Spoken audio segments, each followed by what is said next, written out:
ikustu dut botila, zanga, emazteak labearen beroan utzitako txipiroiak tintan kasolarekin, beltz jartzen nintzen artean. Ondoren, siesta eder bat ere irabazita dudala pentsatuta, emaztearen ohera abiatu naiz aspaldiko partez. Ilun samar zegoen gela. Klarak atsegin bezala pertsiana beheraino jaitzita. Atea irekitzerakoan,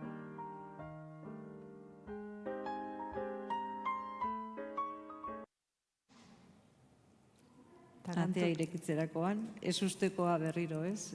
Bukaera harrigarri samarra ala nahi izan da. Baina hasiera eta ipuinaren abia puntua, tarantula nondin ora, ez? Ibili nintzalako beste erakusketa mota baten bila, edo beste arteko beste paisaia baten bila, eta jaiotzen erakusketa bururatu zitzaidan. Eta horrekin batera, tarantulen irudia etorri zitzaidan, behar bada 2017an zuekin argitaratu nuen umeentzako armi-arma parapentean, hor armi-armei buruz eta denbora luzez ibili nintzen ikasten eta haien inguruan, eta geratu nintzen agian gogoarekin gehiago haietaz hitz egiteko. Eta tarantulekin batera, guen jein ondoan danok ezagutzen dugun armi-arma erraldoi hori ere sarean harrapatu nuen. Eta hori da pixka bat eszenatokia. Gero protagonista izango da museoko zaindaria. Eta zergaiti museoko zaindaria, baten batek ikusiko du txollo bat bezala museoko zaindari lana egitea, arte zinguratuta, eta hor ematen duten denbora guztia. Eta nik kontrara ikusten dut, edo iruditzen zait, aspergarria ere izan behar duela, ez? Orduan, nahi izan du sartu zaindari baten larruan, idaztea hori da, pertsonaien larruan sartzea eta haien bizipenak asmatzea eta bizitzea. Eta orduan nahi izan dut ipuin honetan, zaindari berak kontatu dezala bere bizipena. Bueno, espero dut hiru ze hauekin, nola esaten zaie, hiru sarreratxo hauekin, podcast esaten zaie, hiru aperitibo hauekin, nola baita ere ikusleak edo entzuleak ia animatu ditugun, Maribelen ipuiak irakurtzera, eta baita ere artearen beste arlo batzuk ikustea, ikastea eta ezagutzea baita ere. Eskerrik asko, liburu hau argitaratzeagatik, eta hurrengora arte. Hurrengora arte, eskerrik asko guztioi.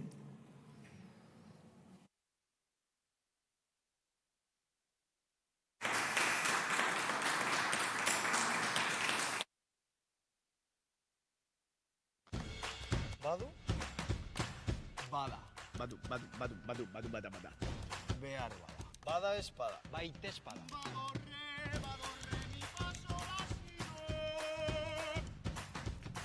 Badarrai, badario, badator. Bai, bada.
txistuak, igual.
Badu? Bada. Badu, badu, badu, badu, badu, bada, bada. Behar bada. Bada espada. Baita espada.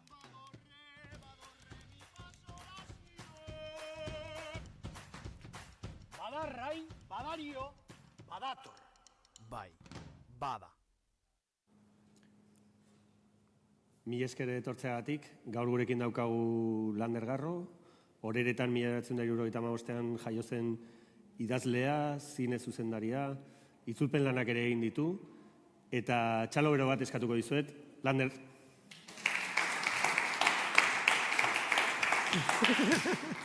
Ongi etorri. Zirik asko. Pentsatzen duzuetako gehienek Landerren aurreko novela irakurriko zenutela? Denek. Gerra txikia, gerra txikitik hirian dira, etorri gara, eta novela honek, nik uste dut, 30 urtetik gorako irakurlearentzat badaukala balio handi bat, eta da, bapatean konturatzearena, 2000 urtetik 21 urte pasa direla. Alegia, batzutan hitz egiten dugu 80ko hamarkadari buruz, 80ko hamarkada duela 20 urte izan baliz bezala, baina 80ko hamarkada duela 51 urte hasi zen, ez? Niretzat hori izan da liburuaren sok handietako bat, ze ulertu dut besteak beste belaunaldietako batzuk ze harreman izan duten beste hamarkada batzuekin, 60koarekin, 70koarekin, ez? Harreman hori da, kasu honetan Landerrek, bere gaztaroarekin duen harremanari buruz hitz egin du novela honetan. Zentzu horretan, askok pentsatuko duzuen ezkero, hori nolabait, edo beste modu batera, kontrarioan irakurri genuen, ez?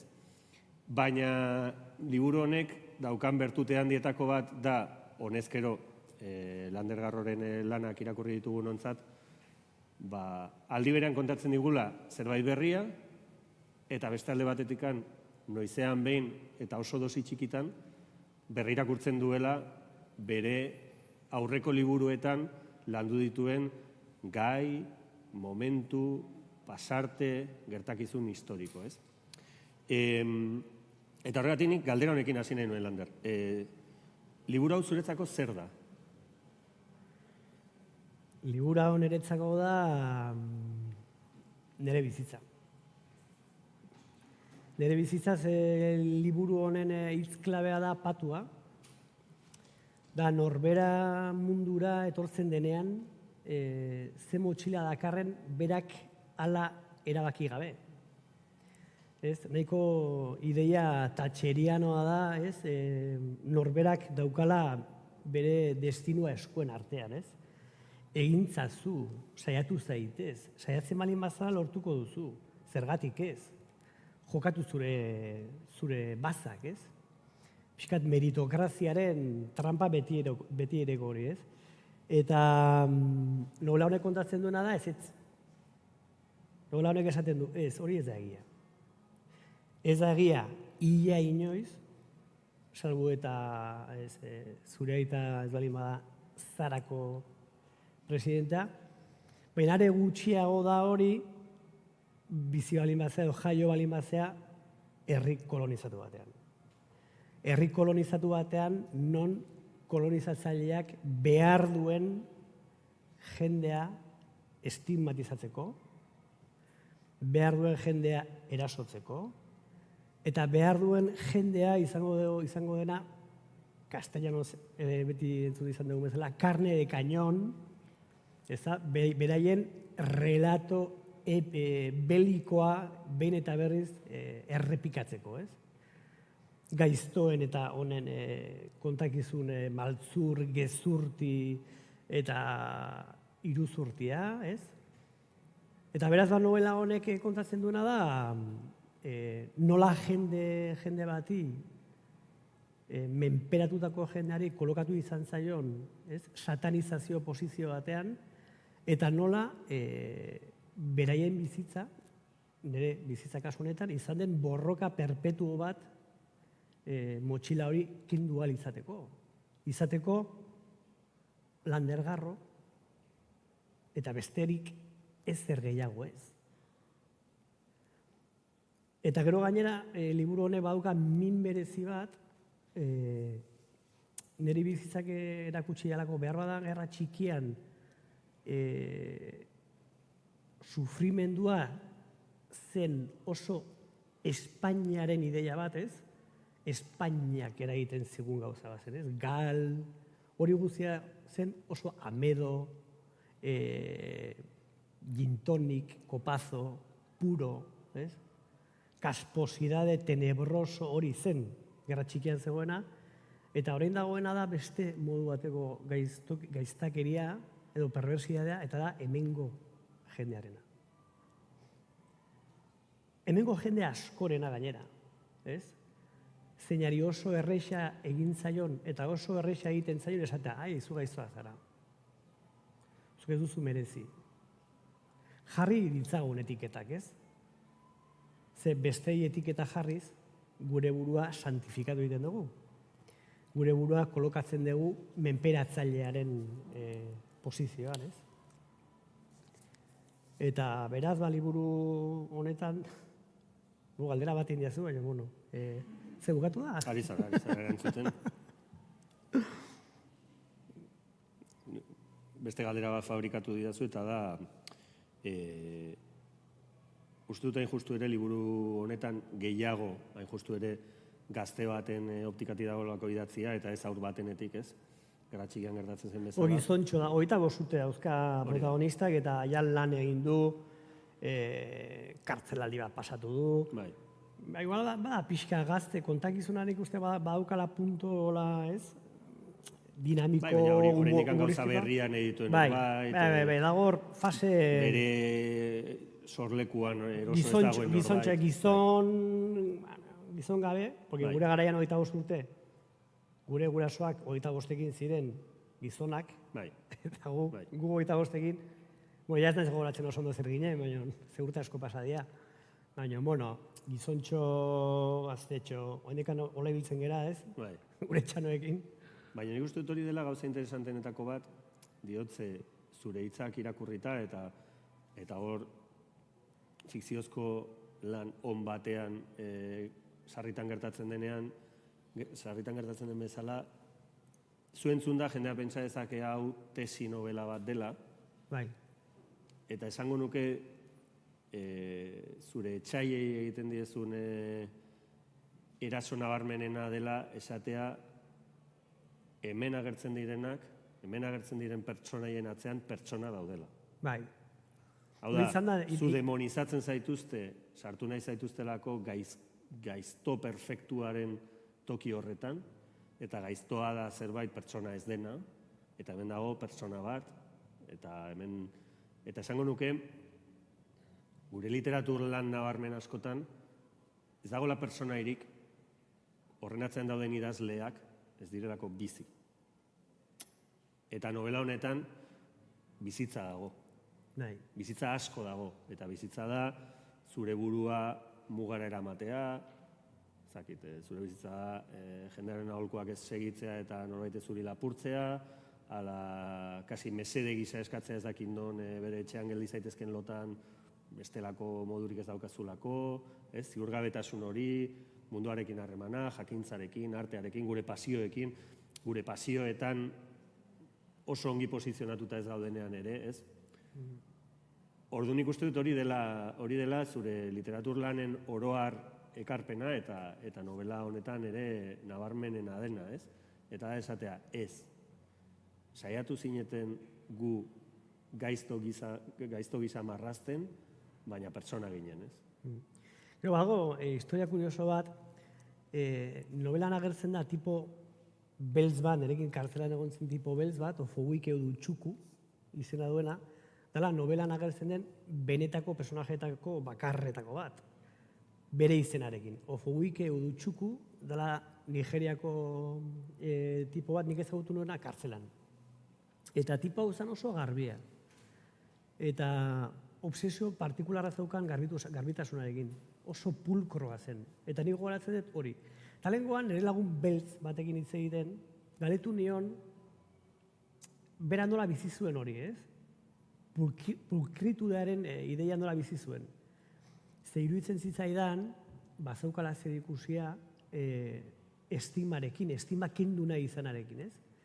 Eske beltzek gaizki usaitzen dute, ez? Eta horrek bilakatzen ditu beltzak oso pulkro garbitasunari dagokionez. Eta esan zian baietz, esan zian egia da. Eske beltzak oso garbiak dira normalean, oso garbia gara normalean. Zergatik, esan digutelako beti zikinak garela, gaizki usaitzen dugula. Obsesio modukoak sortzen du eta etengabe daukazu zure burua berrasmatzeko premia bat. Eta nik uste guri bereia gertatzen zaigula, ez? Eta liburuan badago alako garbitu gaitezen bat. Eta ni hasten izenan, hitz egiten esate baterako arteaz, hitz egiten zinemaz, hitz egiten argazkilaritzaz, nire burari galdetzen dian gauzetakoa da, noraino naiz ni hau, edo noraino da satanizaziotik libratu nahiko lukeen Lander, eta satanizaziotik libratze horretan bere bura sofistikatu duena eta bere bura bufoi bilakatu duena, zen ibakat aldi bufonesko hori baita ere, ez? Liburuan oso nagarren gelitzen dana, oso humoristikoa da. Eta lako, eta balin banaiz oso azkarra eta oso graziosoa, barkatuko idazue? Indezakegu tratu hori? Venga, nire gaiztoa, baina oso azkarra eta oso graziosoa. Bufoiaren ideia perfektoa da, ez? Bufoia da izaki insignifikante bat, baina uzten diote gortean egoten barregin arazten duelako, ez? Eta niretzako bada pixkat perturbadorea, ez jakitea zehazki, ni olakoa nahi zen benetan, edo olakoa bilakatu nauen zapalduta egoteak. Bueno, jo nintzateke zurekin gaualdi bat liburu honi buruz hitz egiten, baina 20 minutu dauzkagunez, azken galdera egingo dizut. Eta da, hasieran aipatu da bezala novela honetan lantzen dituzu berriro aurreko liburuetan landutako pasarteak. Eta nahi nuke jakin ze puntura arte, ze klar hori egiten ari zarenean, zukatzean badaukazu, ostras, ez? Honi buruz kontrarioan idatzi nuen, Alagarra txikian idatzi nuen. Ze harreman daukazu zure aurreko liburuekin obra berri bat egiten duzunean, ez? Ze sartzen duzu hori zure bizitzaren parte izan delako, zure literaturaren parte delako, bietatik? Nik esango nuke alde batetik dala irudimen falta. Ni saiatu naiz gauza on gisa. Osea, niri irakurle gisa oso gratifikantea da. Batean topatzea eta esatea oso inteligente sentitzen zarelako, segurazki, ez? Eta da, ostras, honi buruz egin zuen, ez duela 12 urte irakurri nuen novela batean. Badauka, ez, alde batetik irudimen falta. Gero badago baitaren ere obsesioak. Zen nik tok puntua daukate baitare. Nire lagun Antxone bezala eta Zuaitze bezala. Badakat puntu, ez? Ez eta argia itzaltzen da pizten zazpializ etxetik atera horredi, baina nor muga nago. Eta gero badago beste gauza, niri oso divertigarria egiten zaidana, eta da, irakurleari olako amuak jartzea aber harrapatzen ditun, eta ez bakarrik nire liburura, baina nire liburutik beste liburu batzuetara ere bai. Adibidez, gustatzen zait asko egitea Salingerri egiten dizkiot keinuak, ez ditunak inork harrapatzen, igual oso txarra delako baita ere, baina. Egiten dizkiot Ignatius Riley personajeari ere, Joken Itulen personajeari egiten dizkiot keinuak, zen eta niri interesatzen zaidan gehiena literaturan da personajea. Behar badazuk esan dezunagatik, eta da, estigmaren atzean dagoen izaki humano emozioz beteriko hori aldarrikatzeko, ez? Personajean ere obsesioa, ez? Nola egin personaje potente bat, ertz askokoa, iritsiko zaizuna, sartuko zaizuna barrura, eramango ezuna libura irakurrita gero, nahi eta nahi ez. Zerazleak oso kabroia gara zentzuer, da oso vampiroa gara. Gu personajea sortzen dugu, eta irakurleak irakurtzen balin badu, gero bizitza guztian darama personaje hori, behar da. Baina, eta momentuetan esango du, jo, neko nuke erautzi personajea, eta ezingo du. Eta nezago hori oso divertida eta oso, bueno, jainko txiki bat, ez? Izatera jolastentzea, ez? Eta, bueno, Salingerrek eta hauek egin duten bezala nerekin, ez? Kolonizatu dute nere harima beren personajeekin, nire gustatzen zait joko hortan parte hartzea, eta, bueno, hortik dator ere kontu hori, errepikatzarena. Mila esker, Lander. Zuei, zuri. Eta, bueno, Eta publiko... Irakurri ez duenak irakur dezala. Hori da. Eskerrik asko.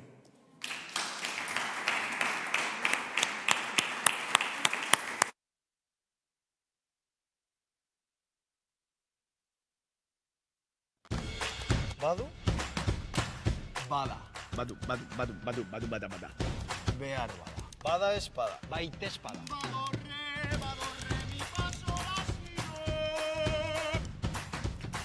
Badarrai, badario, badator. Bai, bada.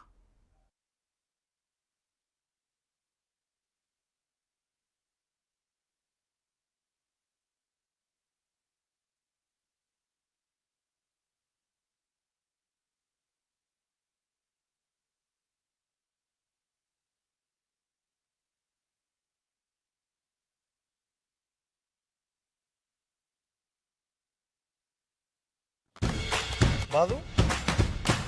Bada. Bada. Bai, bada. Kaixo laguntxoak, ni txorimaloa naiz. Eta hemendik bertatik kontatuko dizuet ikusten ari zareten baratzean gertatutakoa.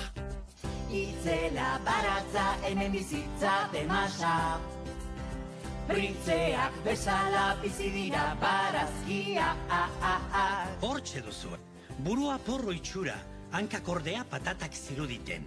Barazki gehienek gaizki tratatzen zuten bitxia eta arraroa zelako. Bitxia eta arraroa baina horri esker izan zaitezke aporta. Ez ziren ados jartzen, eta azkenean deitu zuten Telefonos. porrutata.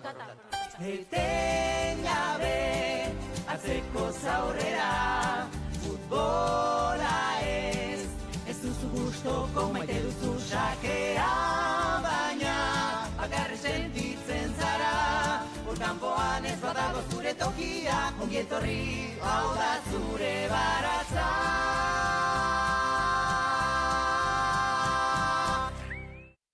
Bai, bada.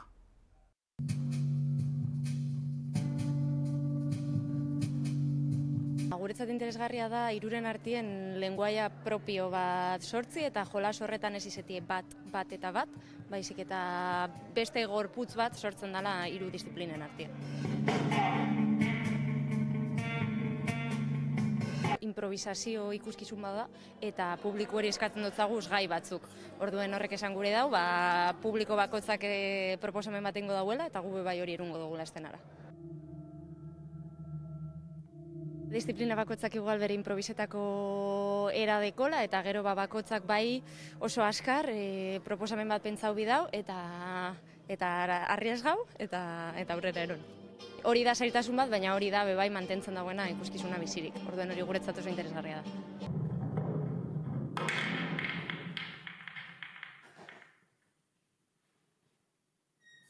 Kaixo, ongi etorri gure laborategia. Proposamen honek interakzioa du oinarri. Aritz Lasarguren dela bisualetan dabilena, bere idea izen zen, bera ingeniero informatikoa da, eta hor, eta dantzaria bebai, eta aspalditik aukintzaren buruen hor egiteko gogue, eta elkar ezagutzen ginen dantza mundutik, eta hor sortu zen jolas hori, eta agia zen jolas moduen hasi ginen, eta hortik ikusi ginen ikuskizun garatu algenula.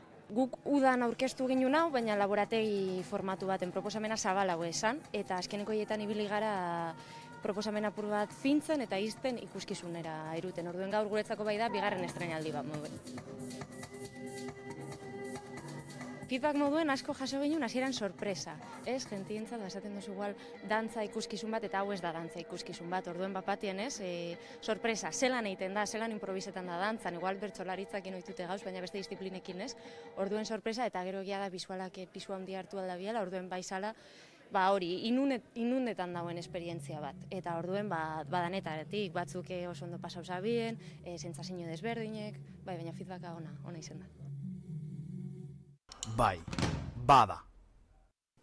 Jar ezazue beren ingurunean. Euskal Herritaren izaera bera ukaturik zegoen ingurune hortan. Beraren leloa hause izan zen. Ezina, ekina ez egina. Ez dira izan mugimendu honetan parte hartu duten bakarrak, hain zuzen. Ezinezkoa dela Euskara erakastea, ikastola eraiki ditzadun. Ezinezkoa dela euskararazko argitaletxe bat sortzea? Sor dezagun. Aintzindari hauek sekulan geldituko ez den gizarte berri baten oinarriak jarri dituzte. Indartsuagoak gara nondik gatozen dakigunean. Orduan, Frankoren mende kantatzen genuen liburu hau arrezazue belaunaldi hori egindako omenaldi bat bezala. Liburu hau idatzi dutara gazteek ere historia ikas dezaten. Gazte jendeak ikastea nolakoak ziren 70 hamarkadako urte horiek eta ondokoak ere, eta hemen hegoaldean, ez ziren erretxak Frankoren garaiko demoraldiak, ez da gero ere, beti izan dira zailtasunak. Zentzura, beldura, mitraile eta guardia zibilei aurre egin behar. Egia da kantuaren bidez abertzaletasuna suspertu dela hainitz. Eta kantuaren indarra mintzaldiak baino indartsuak da. Eta kantuak badu melodia bat, eta melodia hori gostukoa bari badu jendeak sartzen da, eta hasten barin bada hitzek ze esan nahi duten eta ulertzen, kantuaren eragina ikargarria da. Eta kantuak iparraldean eta hegoaldean ere betxatzen du, izan du ikaragarriko erantzia. Nire ikuspunditik, anaitasunez lotuak daude John Bess, Amerikar abeslariarekin, eraiten zuena, bortizkeriarik, gabeko armarik, indartzuena kantua da. 1961 Michel Labegurik euskal kantua iraultzen du. Gu gira Euskadiko gazteri berria kantuarekin. Gu gira Euskadiko gazteri berria, Euskadi bakarra da, gurea berria. Gu gira Euskadiko gazteri berria.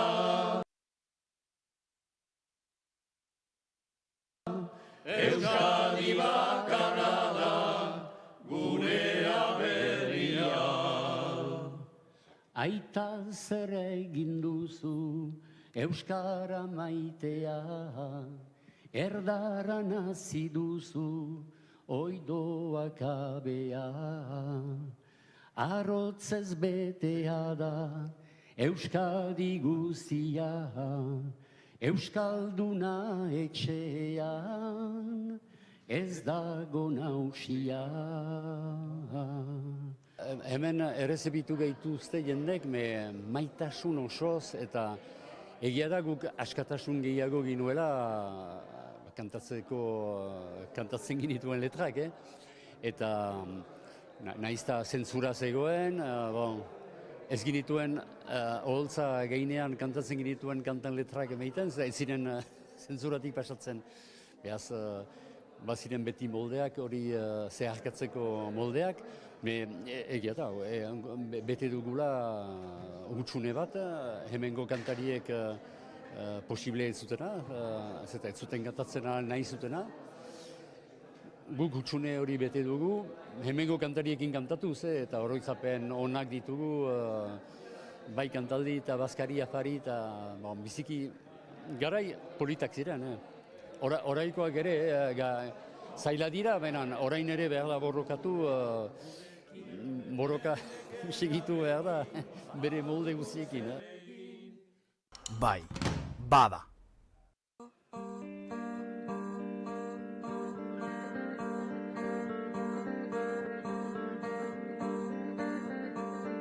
Kaxa hutsak aurkezten duzue, Gari Garaialdek eta Iker Roizek irudienean, zer dago ikusentzunezko nene atzean, zer da bertan kontatzen duzuena? Hau berez da Euskal Ieslari politikoen inguruan egindako lan bat, eta lan hori gaur aurkezten duguna, lan hori webgune batean edo akutziko da, bintzat lan horren zati handi bat, eta webgune hori plataforma hori aurkeztuko du gaur. Bai, webdoc formatuan landutako proiektua da, eta kaxautsak.com webgunean biltzen dira islari ezberdinen historioak. Hemen irudienean aurkezten duzuen nolabait ere ikusentzunezkoen gunean, ze garrantzia du etxoko honek Durangoko Garzokaren barruan zuentzat? Nik uste dut garrantzia handia duela, azkenean Durango Durango esan nahi azokak, trampolin bezala edo funtzionatzen du, medio asko ibiltzen dire, eta horientzako lehen beti liburu eta diskak ziren, eta ikusentzunezkoentzako ere olako areto bat edo olako leku bat eukitziak, ikusi du azkeneko 7-6 urtean ez dakizen badara honek, baino lan politak aurkeztu dire, eta hori da, bada plataforma polit bat erakusteko eta aurkezteko gauzak.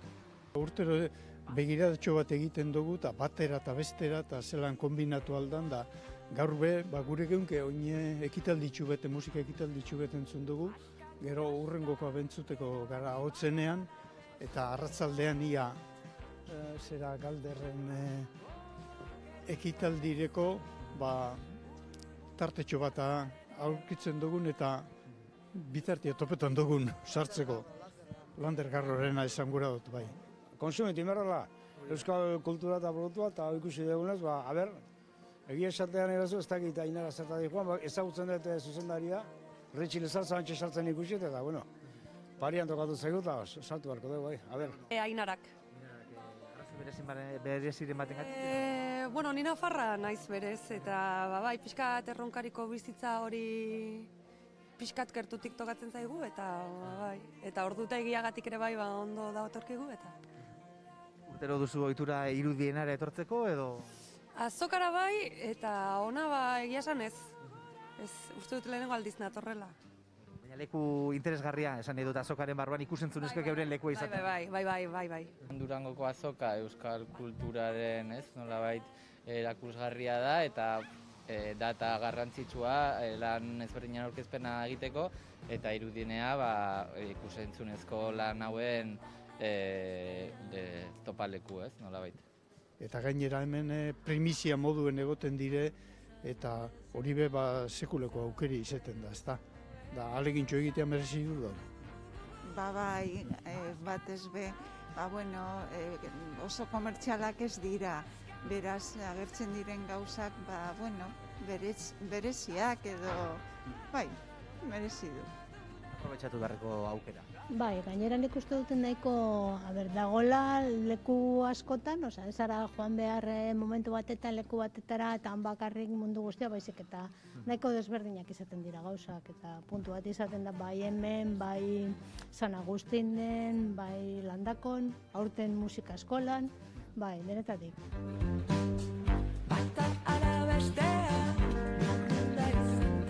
Egiten dire, baina gehiago gureko geunkez eta beharko leukez gure hizkuntz gure hiztunak, ez da.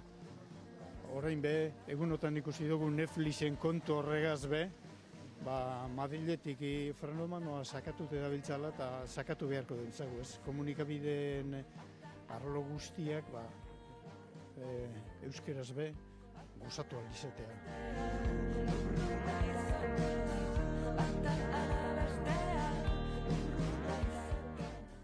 Bai, bada.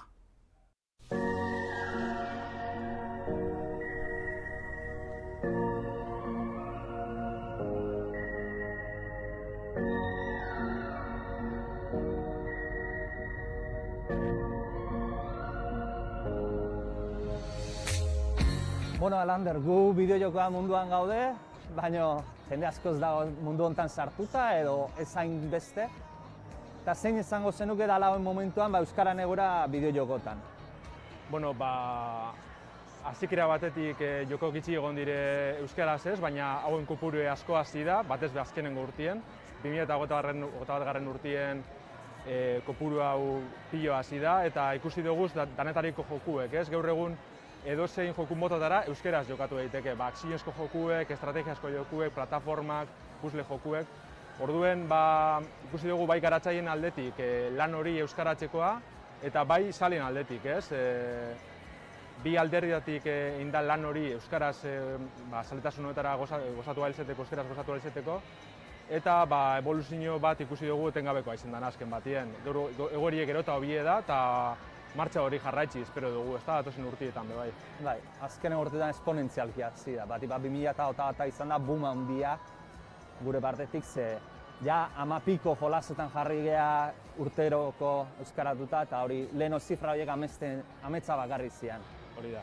Ez dakitze zure aldetik zein izan den igual, azkenengo joku ezagutu duzune holan euskaraz argietatu dana?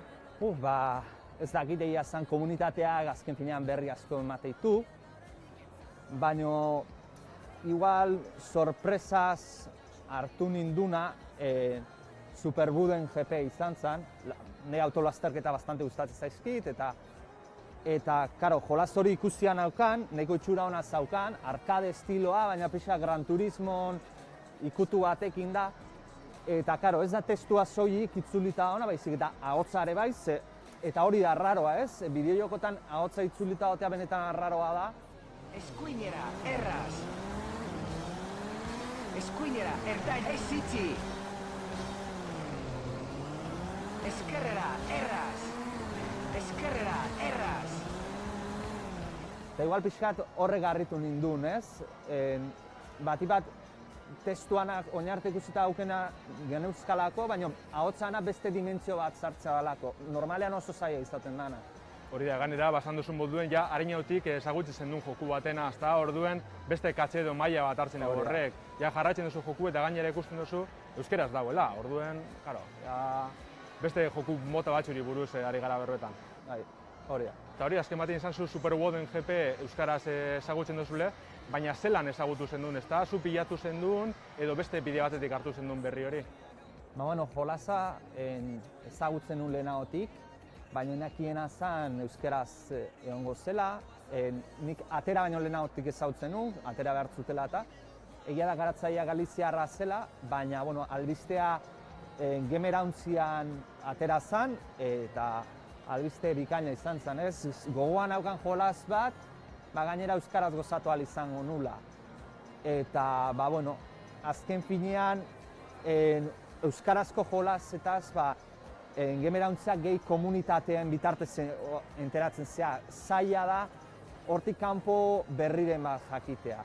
Eta agian, ez dakit jendeak zaiten balorean jartzen duen, bideojokoak euskaraz izateak eta horrek daukan garrantziaz, ez? Askotan triviala dela ematen du, baina ez dakit horrez zer iritzia daukazun horren inguruan. Bai, ez da azken batien, jendeek ez dago hausnartzen bideojokoak euskaraz dauzen edo egon behar dizen, ez? Beste kultur esparru batzutan ikusten dugu musika edo literatura edo beste hainbat filmiek, telesaiek, horrek euskaraz egon behar dizela eta horren alde eitzen dugu jentik, ez da? Baina bideojokoek baztertute geratu dire gaur egungo gure egunerokotasuneko parte garrantzitsu bat dizen arren, ezta? Orduen ikusi behar dugune da, ia jentie prest dauen horren alde ditzeko, eta gero ze maila eta arte, ezta ze erakunde edo ze elkarte dauen hori bultzatzeko helburu egaz, ezta? Eta horren arire, genbera untxeak egin dugu lan handize, 2014 urtetik gabiltza apurruete bideojoku hauek, euskaratuteko bideojoku hauek ezagutxera moteko lanien. Ez dakiz lan aldatu da egoera hau ordutik, ona? Gu 2014an hasi ginean, euskaraz zauden jolas iadanak, hezkuntza esparrutik zatozten jolas hazian, eskoletarako eta eginak, jolas batzuk etzian agia jolasten etxeetan, aurrek ez zituztena jolasten, eta erabaki genuen horrek aldatu errazula, aurrak eta gazteak eta jende guztiak ibiltzen zian jolasak egon bertzutela euskaratuta, eta pixkat evoluzio hori, ez?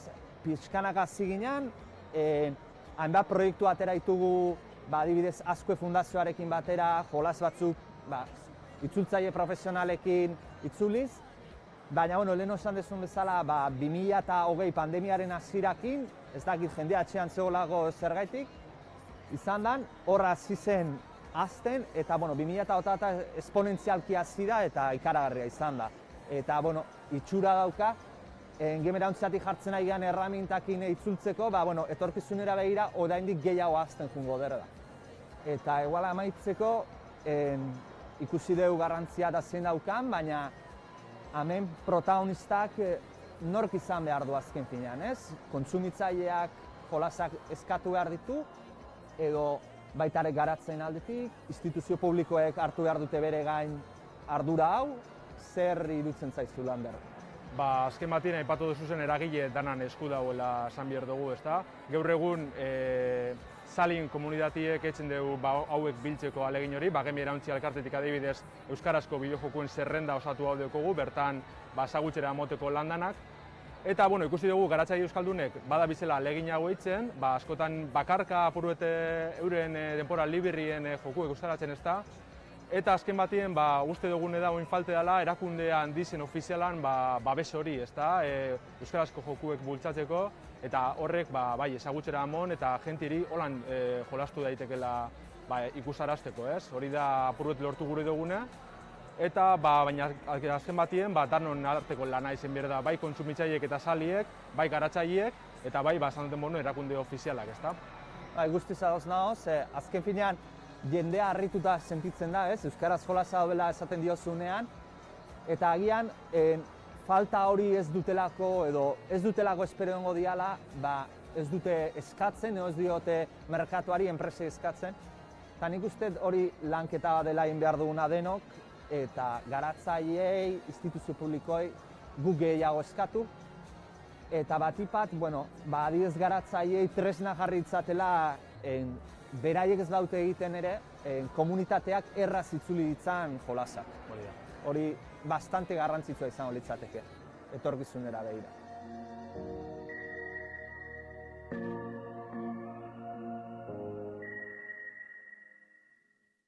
Bai, bada.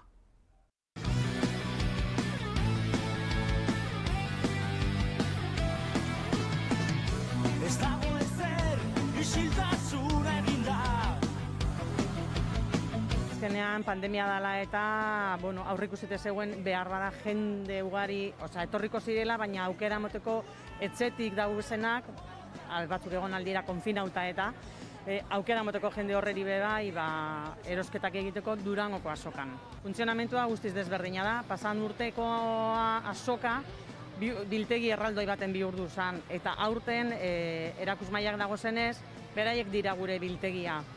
Orduan, elkarlan bat da, onlineko denda aurrera eramateko, elkarlan bat da, bai beraien artean eta gure artean.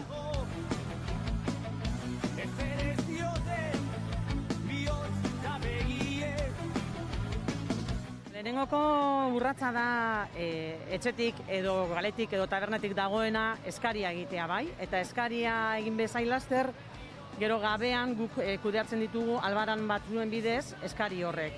Gure ganaltzen dira eta guk inprimatu ondoren, argitaletxeka inprimatzen dituguz, eta argitaletxe bakoitzegaitik pasatzen gara albaranak entregatzen. jasoten dituzte bai paperean eta bai emailez. Eta beraien lana da, argitaletxeak prestatzen digute guk eskatzen ditugun produktuak. Horren ondoren, online dendara ekartzen digute produktu guztiak, eta guk kotejatu egiten ditugu ondo heldu diren eskarien arabera. Koteja bostean, guk egiten duguna da palek box batzuk handiak prestatzen dituguz, ondo itxita eta produktu guztiak ondo zainduta, ez estropeatzeko, eta horrek adunara bidaltzen dira. Eta adunan egiten dutena da, azkeneko urratsa da eskariak prestatu, bakoitzaren bezeroaren eskaria, eta ja bidalketa.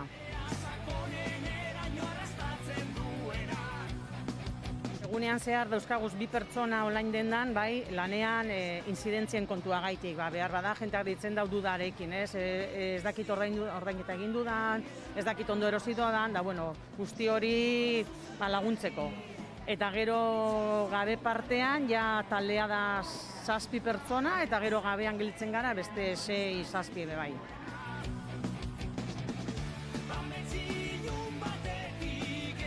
Guztiz desberdina pasan urtekoarekin, guztiz desberdina. Lana bada, baina beste modu baten kudeatzen danaz, jende gehiago da gagoz, orduen errezago, banatutagoa.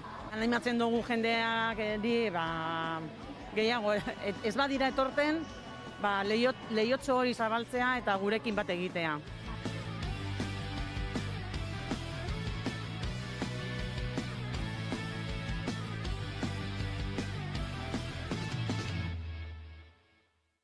Bai, bada. Hirugarren aldia da, ahalegintzen gara bertatik delegazio bat ekartzen. Lehenengo aldia delegazio bat ekartzea lortu dugula, ez da bape erreza. Eta hau aprobetsatuz, Durangoko azoka eta Durangoko banerekin zenidatuta dagoela aprobetsatuz, dokumental hau bebai produzitzen lagundu dugu, ez? Dokumental bat, Komaneko liburutegiaren historia kontatzen dagoela, baina azken finean gaur ikusi dugun moduan errealitan bizitan, errealitate bat da eta familia guztietan bizi zendan sofrimentu bat trasladatzen dago.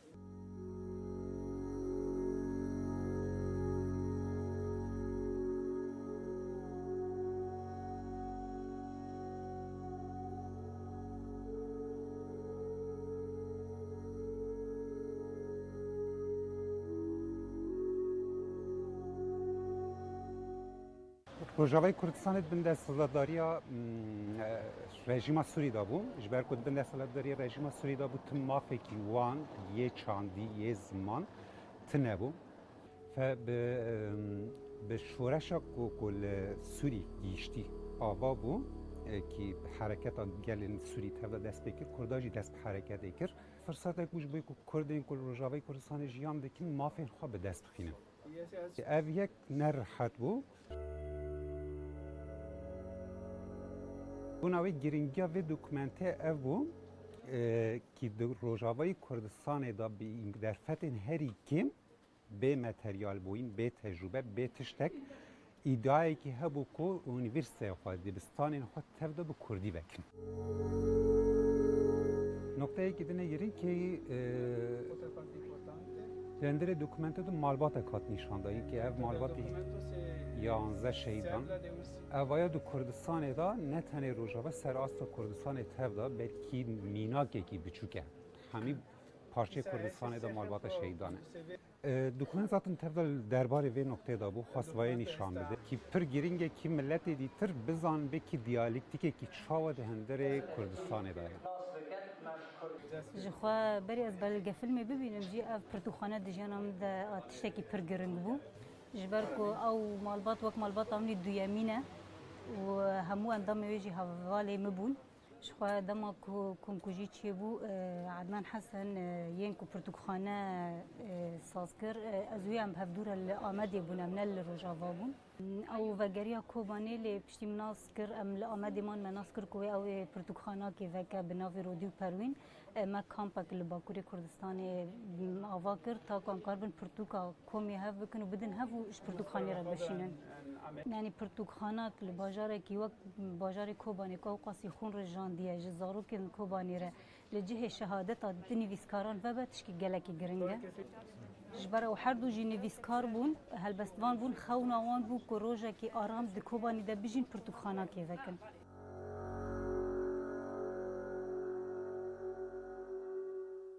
Bai, bada.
Bai, bada.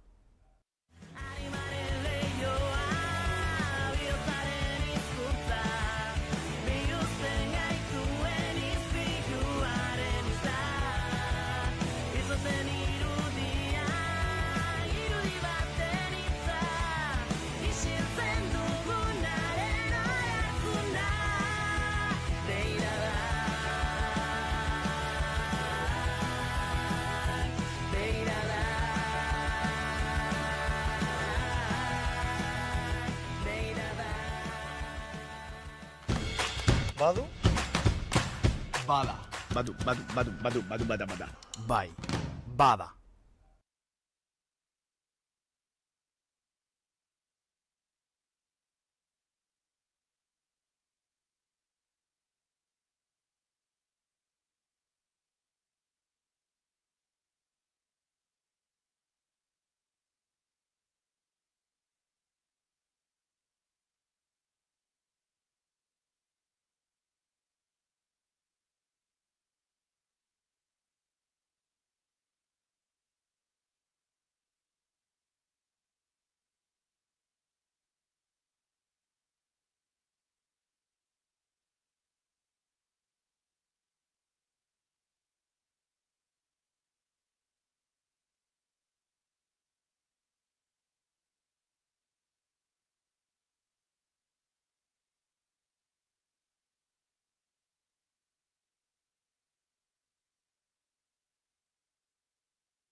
Bueno, utxunetan ez, baina hasieran eta maiera.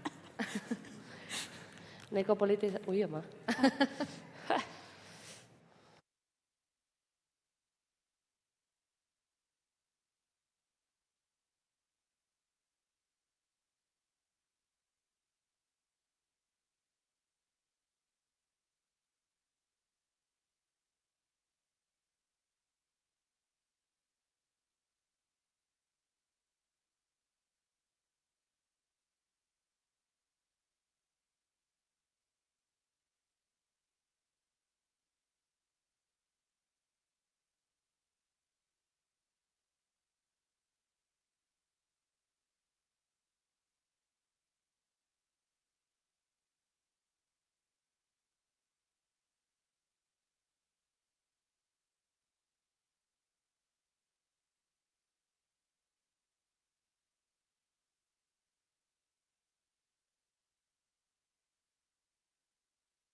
Badu?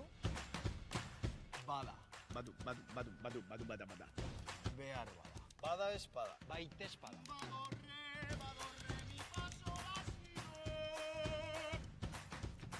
Badarrai, badario, badator.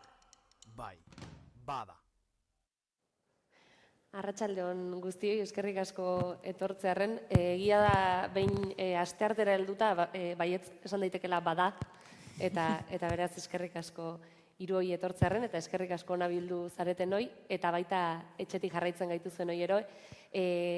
Zulora formatua Durangoko azokara ekartzeko ahalegina egin dugu, kasu honetan gazteon erreleboaz hitz egiteko, esan eta esan ari gara azken egunetan euskal kulturan aldiro agertzen direla sortzaile gazteak, aldiro agertzen direla lehen urratsak ematen ari diren gazteak izan antzerkian, musikan, literaturan, berdin bertsolaritzan, eta errelebo hori gertatzen dela baita egituretan ere ez. Egia da eta hausnarketa hori egiten genuen atzo ere, euskal kulturako zenbait edo euskarazko kulturako zenbait egitura kasik utxetik sortu duen belaunaldi bat ari dela erretiro hartzen eta askotan egiten dela galdera hori, ez? Eta gazteak badatoz erreleboa badago? Bueno, bai, erreleboa badago, eta saiatuko gara gaurko hiru gonbidatuekin horri buruzko zertzeladatxo batzuk ematen. Hala ere, hausnarketa horri tiraka pixkat erreleboari buruz hitz egingo dugu, eta luzatuko ditugu beste zenbait galdera ere, eta galdetuko dugu, ea erreleboa uzten duen horrek eta lekuko ematen duen horrek uzten ote duen aldaketarako lekurik, edo askotan ez, egiturak berritu gabe baute dagoen aukerarik joerak berritzeko, uste dut gaurko hiru gonbidatuekin ez dugula arazorik izango galdera horiei erantzuteko.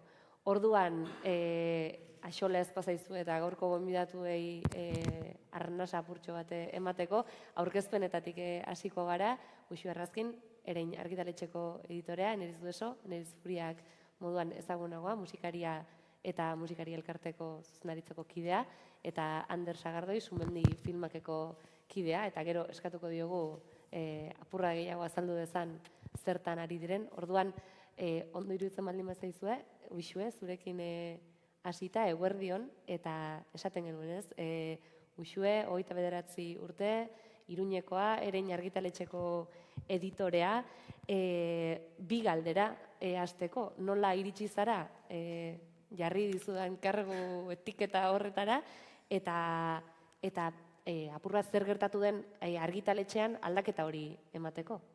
Eguerdion, lehenik eta behin. Bai, apirilean deitu ninduten, Ereinetik, ni Bartzelonan izan nintzen, han liburu saltzaile, eta Iruñera iritsi eta hilabete batzutara dei bat jaso nuen, eta hori Ereinetik elkartzeko eta elkarrizketa bat egiteko. Eta etorri zirenean, galdera zuzenean egin zidaten. Editore izan nahi duzu, eta nik bai, baina zer egin behar da.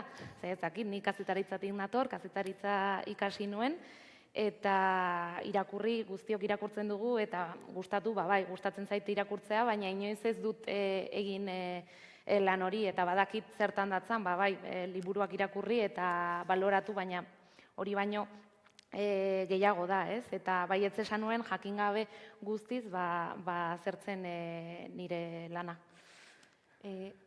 Argitaletxean bertan aldaketa ekarriko zuen, zugana jotzeak. Zu hasi zarenetik argitaletxeko dinamiketan zer aldatu da, edo zertan sumatu duzuzuk aldaketa? Nik uste, ni sartu aurretik bai eman zutela urrats hori, hau da, argitaletxetik egin zen erabaki hori, ez?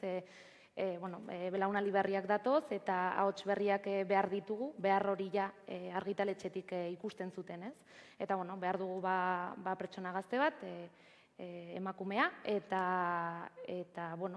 berak ekartzeko gauza berriak, dinamika berriak, eta nik uste, hasierak beti dira zailak, eta azkenean badibez Ereinen kasuan, ez, 45 urte.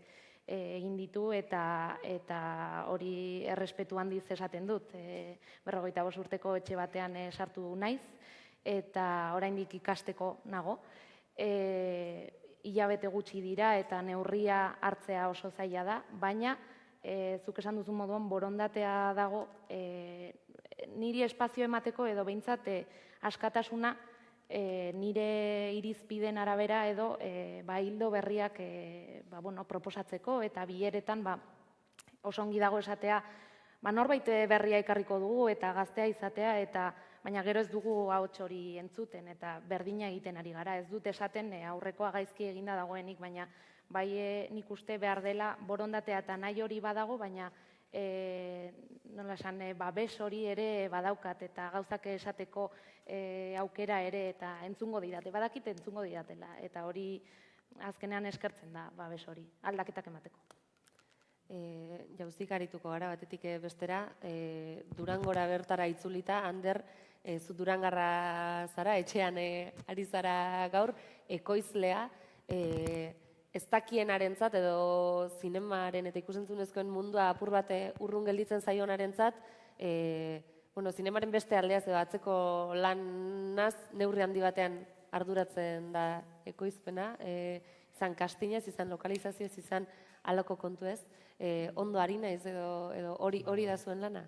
Bai, ez da erreza labur biltzen, baina bai holanda ez, da apur bat ikusten ez da guzti hori, nola finantzatu, ze proiektu hautatu, ze taldekin bildu, lan hori egiten dugu ez, laguntza publikoetara joan, telebistekin negoziatu, plataformekin negoziatu, apur bada bideragarri egitea proiektu ezberdinak eta batez ere hautatzea ze proiektu nahi dituzun egin. Orduan, usuerekin paralelismo desente ditun dikuste, nire Bartzelonan egon nintzen, ekoiztetxe handi batean lanean, eta halako batean heldu zitzaidan gonbita, Irusoinetik kasu honetan,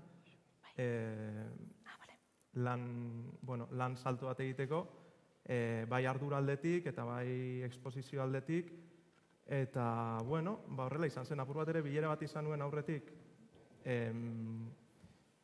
delimitatzeko edo apur bat nik ze erramintan dituen leku berri horretan nik nahi nuen egiteko, azkenean esaten zuen bezala, proposamena oso polita da, euren arrazoi nagusia zen, sentitzen zutela igual talentu gaztea edo formatu berrietara irekitzen den jendea ez egoela oso fitxatuta, eta eurak ez zirela heltzen. Irusoinek azkenean 30 urteko ibilbidea dauka, bertan dauden beste bi ekoizleek ere daramate bizitzak hasi osoa bertan lanean. Orduan zen apur begirada gazte horretara irekitzea, ez? Orduan, klaro, niri batu zitzaizkidan apur bat aukera hori eta Sumendi nire ekoiztetxe propioa sortzeko aukera. Orduan polita izan da eta berezia izan da, ze ikusten duzu apurua Sumendirekin ze askatasun daukasun zuk nahi dituzun proiektuak egiteko, gero ere esan behar da Sumendin egiten ditudala nahi ditudan proiektuak beste lan badaukatelako, gero sartuko gara horretan, baina ez da bideragarria bestela zuk nahi dituzun proiektuak egitea eta nahi duzun moduan. Orduan, nik Irusoinen lana dudalako egiten dut nahi dudana Sumendin. Baina apur bat erronka eta beldurra zen, nik ez dara matain beste denpora industria honetan, derrepente ekoizle tituluarekin nator kasu honetan Irusoinera, nuen nire burua oso zilegitzat edo nire buruan asko sinisten, hasieran. Eta gero ikusten duzu, oztopak oztopo, bai ematen dizutela esan dizuten askatasun hori, bai daudela ere gauza batzuk aldatu nahi dituzunak eta oso astiro joan behar zarela horiek aldatzen, bestela ito egiten zara, eta ito naiz sarritan, bide labur honetan. Así que, horretan hau apur bat, Sumendirekin mentalitate batekin lanean, eta Irusoinen beste batekin, baina, nire mentalitate hori apur bat erantzin nahian proiektuari. Batzuetan ematen du, zuzenean aipatu duzulako zuk, baina batzuetan ematen du kultur kontuetan edo kosta egiten zaigula diruaz hitz egitea, eta zineman adibidez ekoizpena zerbait baldin bada da, finantzazio handia eskatzen duen zerbait, ekoizpen handiek eskatzen dute, diru laguntzetan eta begia erne ibiltzea, lan handia egitea hor, zentzu horretan eta bietatik dakizulako, ez? Agian bide luzexagoa duen ekoiztetxe batetik, zenbateraino da posible, ez? Halako anaiarekin batera Sumendi filmak ekoiztetxea sortu eta hor pixkat lanean hastea? Bueno, horre eta ulertzeko apur bat, eta lehen ere hizketan ibili garenean, ekoizle batek ez du dirurik jartzen. Edo behintzat gaurko ekoizle ereduan. Ekoizle batek egiten duena da dirua bilatu. Eta kasu gehienetan diru publikoa da, eta gero proiektuak segun ze dimentsio daukan, film labur bat den, luze bat den, diru publikoa proiektua betetzeko aukera desberdina, ez? Film laburrek ematen dizute aukera gehiago, diru publiko gehiagoz finantzatzeko. Orduan, Sumendirekin bide naturala eta bide errezena zen film laburretatik hastea. Azkenean dena doa lehiaketa publikoen bitartez, dire laguntzena, bai film luzeetan eta laburretan. Orduan, bai egin behar duzuna da oso, irizpide objektiboak daude, eta orduan ikusten duzu ahaliketarinen hazkunde hori egiteko hasi behar zarela txikitik handira.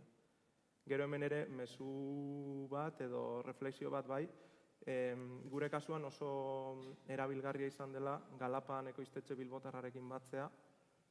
Naiz eta eurak ere txikiak diren eta hasiberriak diren, esparru txiki horretan badaude apur bat bizkorrago doazenak edo apur bat geldoago. Orduan gu hasiberriak ginen zerotik eta eurek zeramaten pare bat urteia film laburrak egiten. Eta orduan uste dut oso estrategikoa dela mikroaliantzatxo horrek abian jartzea lehenbailen, bide labur hori ahalik eta bizkorren egiteko. Ze bide hori oso prekarioa da. Film laburratek ez dizuetekinek ematen, proportzionalki ematen dizu askoz ere lan gehiago film luze batek baino. Ekoizlearen beraren funtzioak ere dira askoz ere zabalagoak, egin behar duzu danetarik. Bai gidoiak irakurri, castingean parte hartu, ekipoa zuk eratu, eta azkenean luze metraia baten hori zuk delegatu egiten duzu.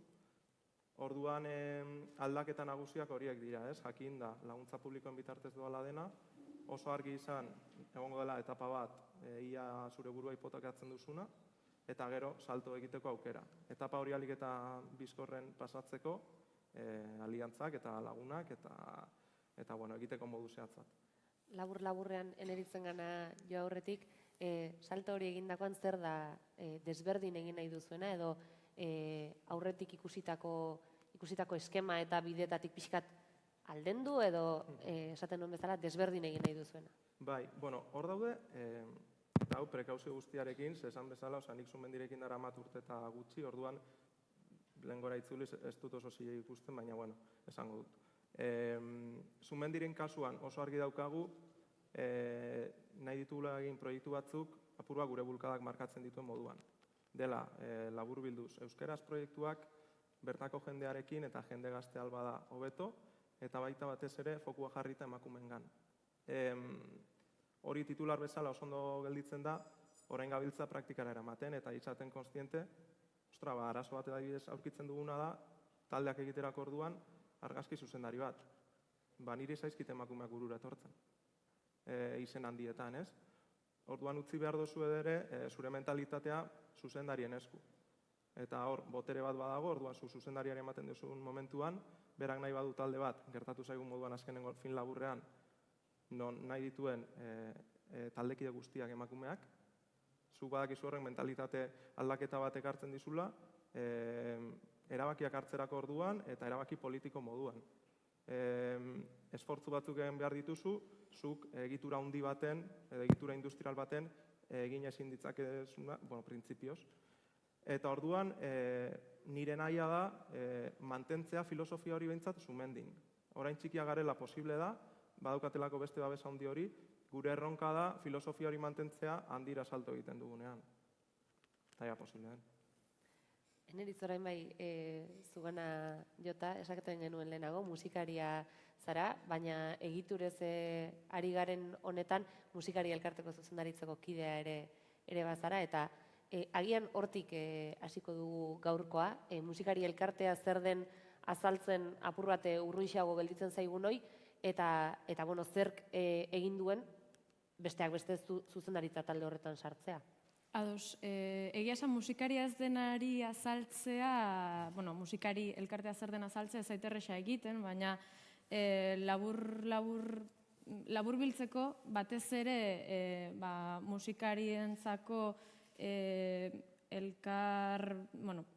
elkarrekin topatzeko leku bat izan daiteke, eta batez ere aholkularitza bat emateko gaitasuna duen elkarte bat da, ez? Azkenean, musikarion artean gertatzen den gauzetako bat da, eta gero aipatuko dut berriz hau, gure lana ez dago sobera finkatuta nolakoa izan behar den, ez esango dut burokratikoki edo instituzioen begiradatik, ez guretik ere maiz.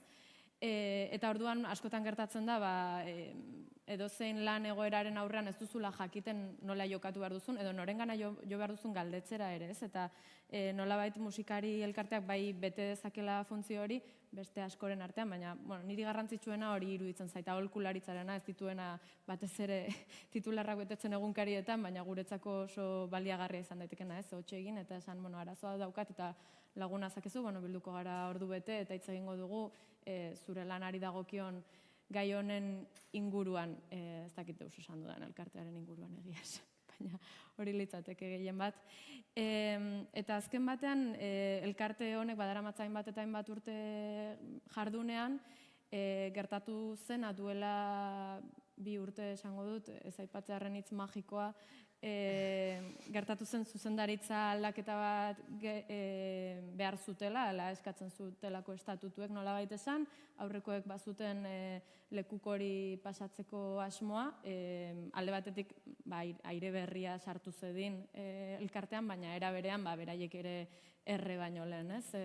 Era bat askotan ikusezina den lan horretan jardutetik, eta horrek kointziditu zuen nolabait beste erabat ezberdina den gertaera batekin, eta izan zen duela 2 urte, berriz ere hitz magikoa aipatu gabe, egin zela emakume musikarien topaketa bat Gernikan, han izan ginen 100 emakume musikari inguru, eta garrantzitsua iruditzen zaita aipatzea, ohartu ginela ez ginela heltzen Euskal Herriko emakume musikari guztietatik zati txiki batera ere, hau da, ordezkaritza txiki bat izan ginenan, 100 izan arren, ez da zenbaki makala. Eta, hainbat eztabaidagai izan genituenan, hainbat, tabernako estiloko mundu konpontzea alegin ere bai, baina baziren hainbat gai batez ere arlo profesionalenean edo, hainbat kezka genituen, konponbiderik ikusten ez genizkien hainbat kezka edo ez genuen ikusten baliabiderik gauza horiei aurre egiteko, eta gero bat batean orain baitz magikoa esango dut. Pandemia bat heldu zitzaigun, oholtza gainera igotzen garen ontzat, behintzat nahiko katastrofikoa izan zena eta izaten ari dena oraindik ere, naiz eta, gogoratu behar dudan, elkartean ez daudela soiliko oholtza gainera igotzen diren musikariak, badaude konposatzaile huts direnak, edo instrumentistak beste, ez dakite, estudioan, edo beste hainbat arlotan. Baina, batez ere oholtza gainera igotzen garen horientzat, izan zen une bat, batean gelditu ginen gure kontzertu zerrenda gabe, besteak beste, eta topaketa hartan egon ginenetatik hainbatek topatu genuen denbora fisikoa, elkar ez fisikoki topo egiteko, pantaien bitartez, hainbat bilera egin genituen pantaien bitartez gure kezkak azaltzeko, bai koronavirusaren krisiak eragin ziguna azaltzeko, baina batez ere nolabait elkar banatzeko ohartu ginela koronavirusak mahai gainean jarri zituen arazoak ez zirela berriak. Hor zeudela lehenago ere, prekaritate ikaragarri alde batetik, bestetik legean utxune ikaragarria gure lanari dago kionez, inork ez dakielako kontratatu behar gaitu zen autonomoak izan behar garen, ez garen, zenbat eta zenbat musikarik ezin duten hori planteatu ere, amaterritzan giltzapetuta daudelako, ez hor egon nahi dutelako, eta bar luze bat.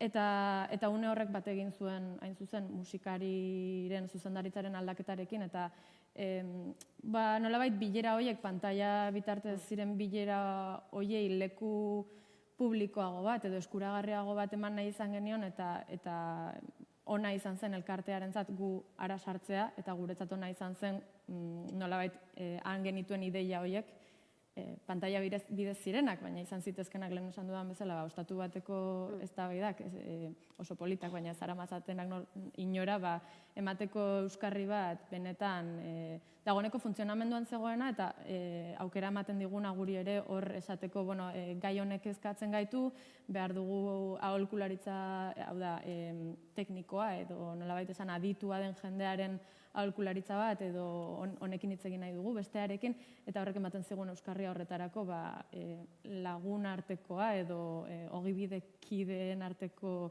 bilera pribatu horietatik harago, ez? Zentzu horretan, eta hirurok elkarren artean hizketan hasi aurretik, pixkat zuzendaritzan sartu zaretenetik, bide berriak ireki dituzue, zenbateraino heldu diozue aurreko egindako bidea jarraitzeari, eta zenbateraino izan da bide berri bati heltzea. Egin batean, ez dirudi positiboa, baina bai eman diogula jarraitutasuna aurrekoei, eta diot ez dirudiela positiboa, baina kontua izan da gu geu ez ginela ohartzen guretzat kezka ziren horiek dagoeneko lanketa prozesu batean zeudela, ez genekien, gauza hauek ez direlako, lehen esan dudan bezala, ateratzen egunero albistegietan, edo ez zeudelako gure eskura errex. Aldaketa bai izan da, eta oraindik asko falta zaigu horretara heltzeko, nolabait gure ahotsak hor sartzeak bai eman digula bide jakinarazteko beste musikariei, lanketa hauek egiten ari dira dagoeneko, eta zein da ekarpena egin nahi baduzue, ekartzazue, eta kezka baldin baduzue, hemen duzue galdetzeko aukera, ez baldin bazen ekiten, eta esango nuke gutako asko ez genekiela.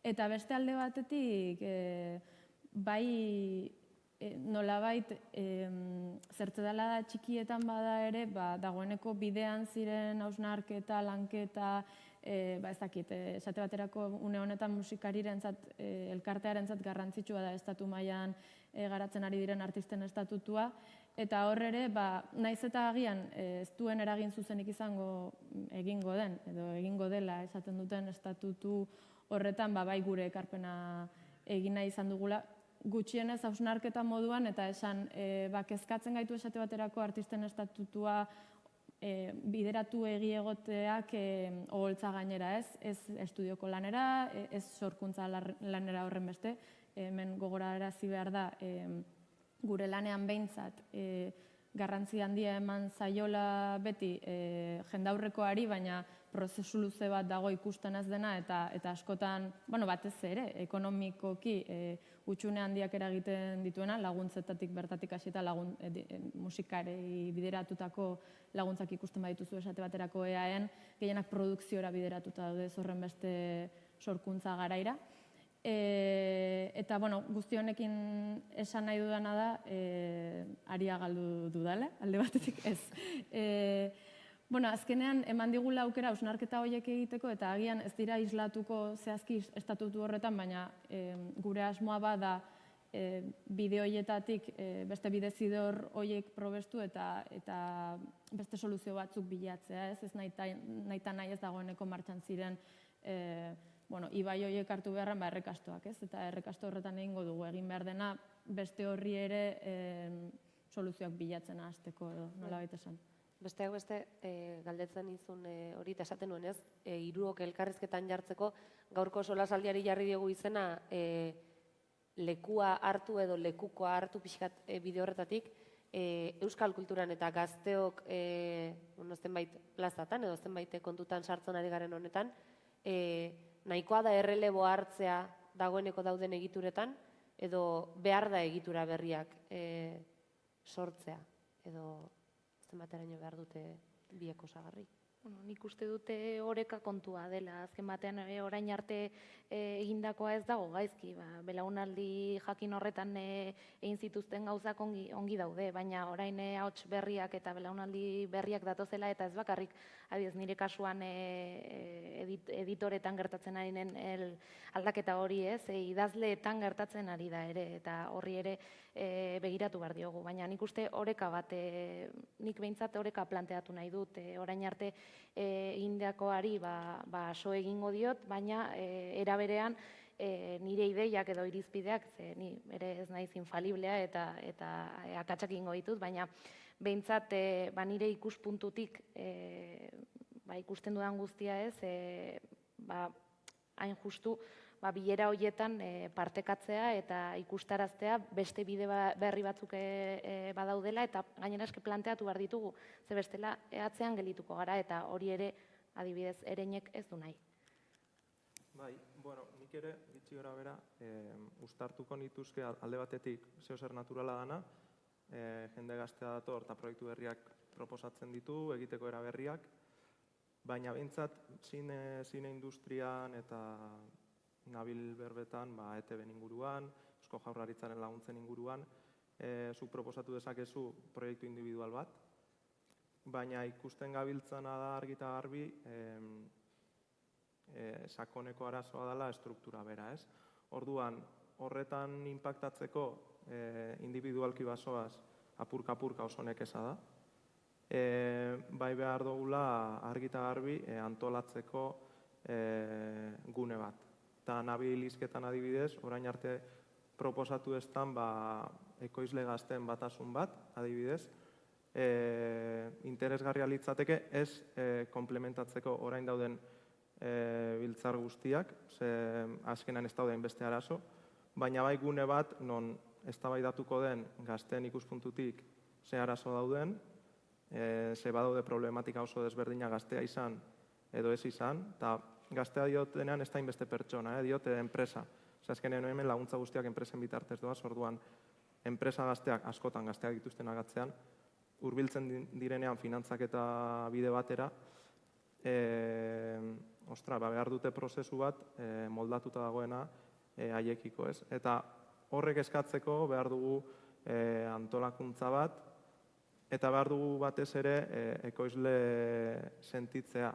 Eta hau diot, dagoelako falta oso nabarmen bat formakuntzarena ekoizle aldetik. Ez dago Euskal Herrian ekoizle izateko formakuntzarik, ni neu egon nintzen Bartzelonan ikasten, orduan asko aldu dira ekoizle izatera beharragatik. Sortzaile askok ez dute bere proiektua nola aurrera eraman, orduan bilakatzen dira ekoizle, zilegitasun osoz, baina atzean badago zientzia bat eta zuzendaria denaren moduan edo argazki zuzendaria denaren moduan, ekoizleak jakin behar du nola antolatzen den, nola funtzionatzen duen denak, apur bat efizientea izateko bere esfortzua, estrukturak aldatze bidean, eta orduan gehiago antolakuntza eragin individuala baino gure kasuan.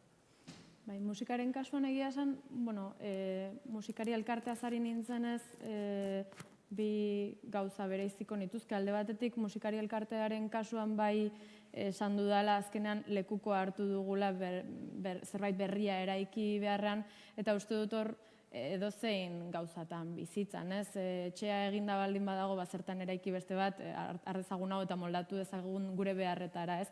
Baina, gero berez euskal musikari zentzu zabalagoan begiratuta, azoka ikustea besterik ez dago jakiteko zenbat aldatu den musikaren industria, nolabait esan azken urteetan lehen disketxeek ikaragarrizko garrantzia zuten, gaur egun ere badute garrantzia, baina beste zentzu batzuetan esango nuke eta autoekoizpenak hartu du sekulako lekua.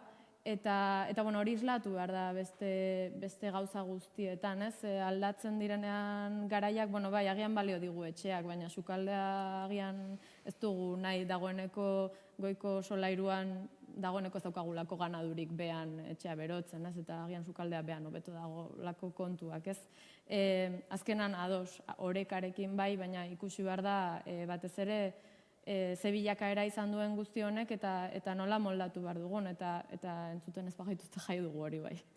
Jarriko gara segituan, egitura horietatik kanpoko bestelako agente batzui begira edo, baina agian batez ere uxue zure kasuan eta besteokea ari horri heldu nahi diozuen, batzuetan erreleboa ematen duenak badituelako espektatiba batzuk datorren gazte horrekiko, eta espero duelako, jarraituko duela, berak urratutako bide hori edo, zama hori bizi duzu edo, espektatiba horiek, espektatiba batzuk bete behar hori sentitzen duzu zuengan? Bai, argi eta garbi gainera. Uste dut lehen zuk esan duzula Zamarena, eta nik irudikatzen dut Atlas mundua bere gain hartzen. Hori nire kasuan behintzat hala da, espektatibak daude, eta gero horrekin lotutan ikuste impostore sindromea ere aipatu dezakedala. Bai, espero dute, agian ez egin duenaren lan hori ez errepikatzea, baina bai mantentzea behintzat, ezin gara ondoratu orain. Eta agian bai deia berri hoiekin ez goaz inora, baina planteatu behar dituzu, bertigoa ere ematen du, baina nik uste ez da ni naizelako, baizik eta belaunaldi berri bateko ordezkaria naizelako nago ni horrez, baina impostore sindrome horrekin lotuta, bai, azken batean, nik ere ez dut ikasi editore izateko, nik kazetaria naiz eta irakurtzen dut, baina ez dakite batzuetan zerk funtziona dezakeen, agian niretzat da liburu bat oso ona eta nahi dute idazle hori babestu eta bultzatu, nolabait, baina gero hori ez da ikusten salmentetan, eta huts egiteko beldurra badaukat, baina lehen esan duan bezala babes hori badaukat, eta behintzat lankideek hori esan didate, azken batean denok huts egiten dugu, eta ez baduzu liburu batean hori, ez badoa ondo salmentaren aldetik, lasai, baina birekin ja ez, bat eta nahikoa. Bai, ados. Sama badago, bai, batez ere, nire kasuan gainera, badirudi sama nahi dudala. Azkenengo urteetan izan da batez ere Euskal Zinemaren loraldia edo, eta gainera Irusoinen baitan eman da batez ere, Moriartiekin eta bar. Orduan, badago itzal hori, baina nik uste dut gehiago sentitzen dudala, argumentu bezala esateko Euskal Zinemarekin jarrai dezaket, edo Euskal Zinema proposatu dezaket, edo guzti hori ez. Sentitzen dut gehiago, impultsoa bezala, ez hainbeste muga bat bezala. Logikoki gero, Irusoinek adibidez badauka hildo editorial argi bat, eta orduan zuk proposatzen dozun edozen proiektuk badauka presio erantzi bat, esateko, kalitate zehatz bat izan behar du, eta bar, eta bar. Zumendirekin ere berdina gertatzen zait, eta hor gainera era pertsonalagoan oraindik, egiten duzun edo ekoizten duzun proiektu hori, naiz eta oso kolektiboa izan, azkenean izena eta enpresaren izena eta zu zeu zaude proiektuaren parean. Orduan bai daukazu impostore sindromearen hori, daramat barruraino sartuta, baina gehiago da saiatzea sentsazio hori arintzen. Da gehiago esatea, hemen badauka gauza batek balioa dena euskara sortzea, euskaraz ekoiztea, euskararen kultura sustatzea, logikoki ez edozein zentzutan, saiatzen zara ahalik eta ondoen egiten, kalitate berme batzukin, baina askotan ere, da refleksio bat egitea, desatea, egiten zabiltza. Jazta, talduko dira momentu batzuk, gainera Euskal Zinemaren kasuan, ezoaz takila esplotatzera, beste helburu batzu dituzu. Orduan, badaukazu lasaitasun hori, baina batez ere mezua da egiten zabiltza. Nire kasuan horrek asko lasaitzen hau, ez dakiten apur bat baitzakia kanpora botatzeko modu bat, baina ja egiten ibiltzeak badaukan niretzat balio bat. Orduan sama, gutxi. Bai, egia esan, haiei bideratu diezunez galdera, ez dut sobera pentsatu ez, baina beste egunan izketan ibili ginen gai beraz, eta, azkenan ezin dut hitz egin haien esperientzietatik, ez baterako ni musikari bezala nire proiektua dut eta bar, baina bai dela albokoei begiratu ezkero ohartzea, desoreka handiak daudela, ez, proiektu oso interesgarriak ez dutenak aukerarik, ez dagoeneko agian haien diskoak grabatzeko edo dena delakoa, baina bai oholtzetara igotzeko, eta hori guztia baldintza duin batzuen barnean, eta orain bizitzen ari garen garaian zer esanik ez gainera ostatuetan, gaztetxeetan, eta bar, leku askotan ezin direnean kontzertuak egin, horiek ziren guretzat pixka bat arrobiak edo nolabait esan, Eta bueno, azkenan zure buruari esaten diozu, ez? Jo, aukera hauek ditut, baina benetan zor zaizkit aukera horiek eta beste hauei ez da bat ere zilegi, ez? Eta hor batzuetan sistema bera zalantzan jarri berran hasten zara zure burua zalantzan jartzen, eta hor badaude tirabira batzuk, ez da? Zentzu horretan, ardura postuetara, edo, dagoeneko ibilbide baten hasiera indartsu xamarra egin duen gazte batek, ez dakit, ibilbide profesional luzeagoa daukaten profesionalen begietatik, edo erakundetako ordezkarien begietatik edo, nolako jarrerak jasotzen ditu, edo ez dakit baute den gutxiespenik, edo erreparorik, edo halakorik bizi ote duzuen. Bueno, bai, nire kasuan, sorpresak, aurpegi sorpresak bai egon direla. Batez ere, gaztea eta nik uste generoak ere eragina duela horretan, oraindik. Eta bai, adibidez, kasu konkretuetan, emailez jasotzen ditudan eskuizkribuak, horiek irakurri baloratu eta agian ezezko bat eman eta erantzunak batzuk behintzat izan direla gogorrak. Twitterren ere esan nuen editore batek balorazio bat egitea nahi dutela, baina ezezkoa denean ez dute nahi. Eta ikusten dutenean gainera, hori nire interpretazioa da, eta ikusten dutenean adibidez beste aldean emakume bat dagoela eta gainera gaztea, ez? Nik uste arrotza egiten zaiela ezezko hori jasotzeak zer esango dizu, ez? Emakume gazte batek literaturaz agian bada idazle bat ibilbide oparo bat izan duena eta hainbat liburu publikatu dituena eta orain zuzoaz eta ez esaten diozu. Horrekin nik uste handicap handiena hori dela, ezezkoa ematearena eta gero dinamikak aldatzen direla.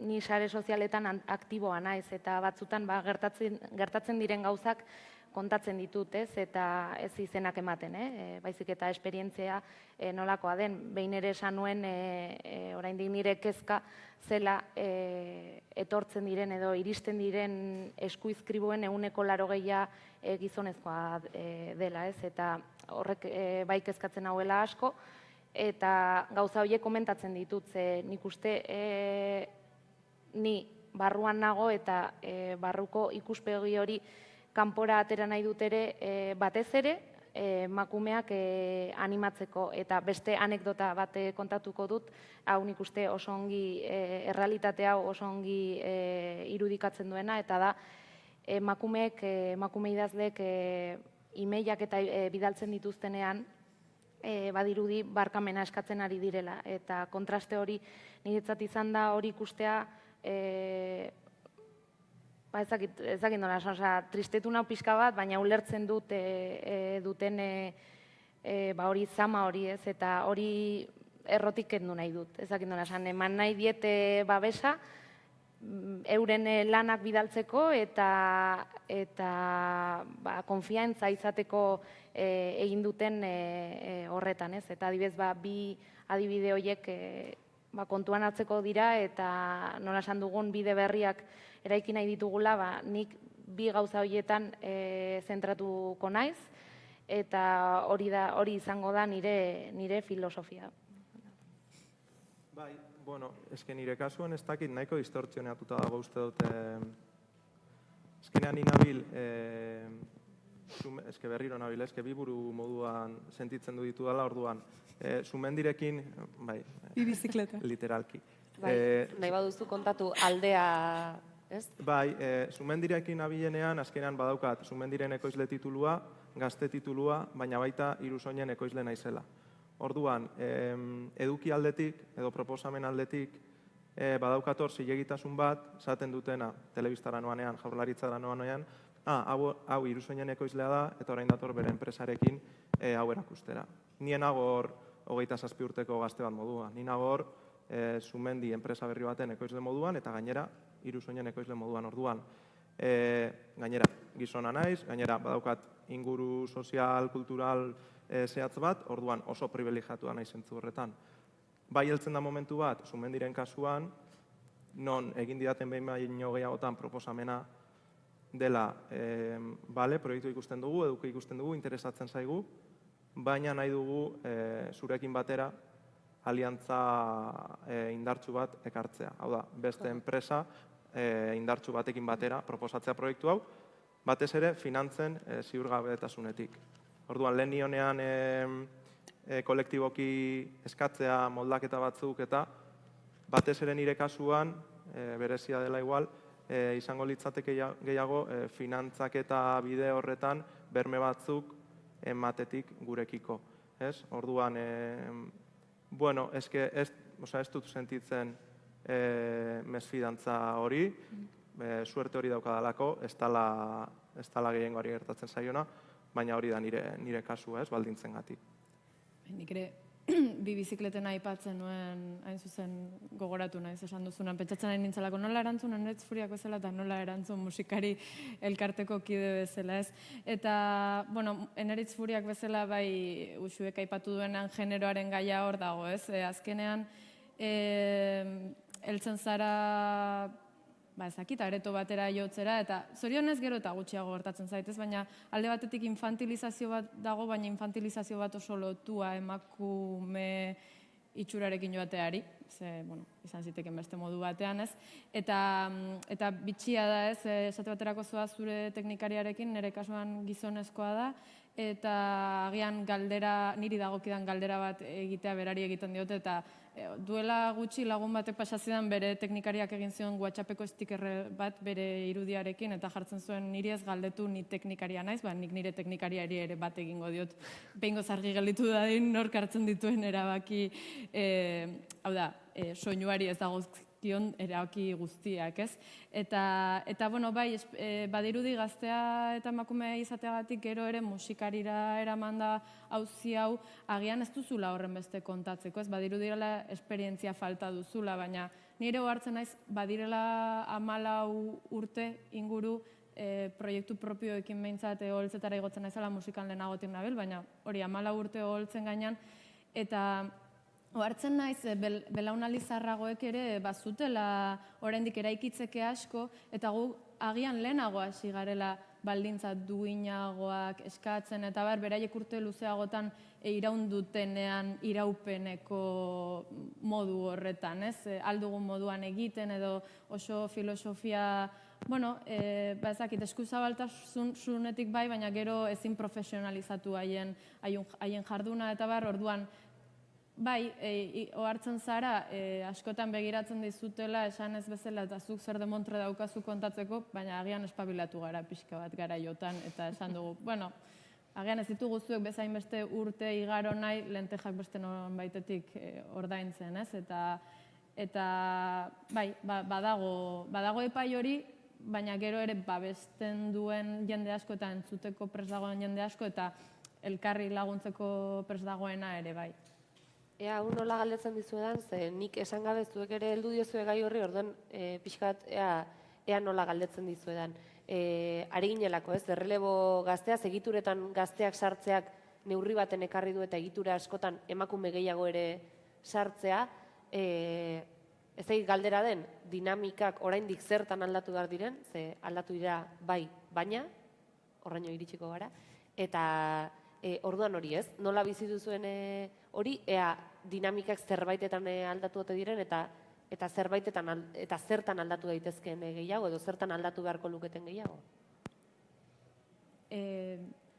Zure galderei erantzun gabe, nik hor hitz bati helduko diot, eta da emakume gehiago sartzearena horrelakoetan, eta zuzendaritza hau ez da kasualidadea, azkenan nondik atera zenez, Gernikako topaketa hartatik, agian hanka sartuko du, baina esango nuke 7 lagun garela, eta 7 emakumeak ez zaigu gustatzen hori titularraren hasierara eramatea, baina hala da, ez?